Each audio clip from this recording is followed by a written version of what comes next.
Hi, to change Bixby language on the Samsung Galaxy S25, you need to firstly open Settings. From here, find Advanced Features tab, and then tap on Bixby. And also make sure that you signed in your Samsung account if you want to use Bixby, and that you set it up. And after that, you should see the setting in which you need to choose language and voice style. After that, tap on language, and you'll see this tab with your installed languages. So if you want to change it, just switch to any other option, for example, this Deutsch, or you can install any other language from the list. For example, let's install French. That I'm gonna tap it. Here we'll need to tap to update the app.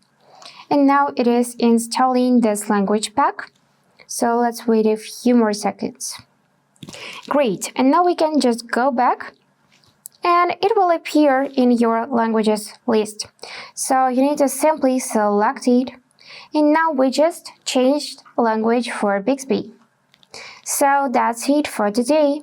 If you found this video helpful, please subscribe, like, and comment. And I wish you all the best. Bye-bye.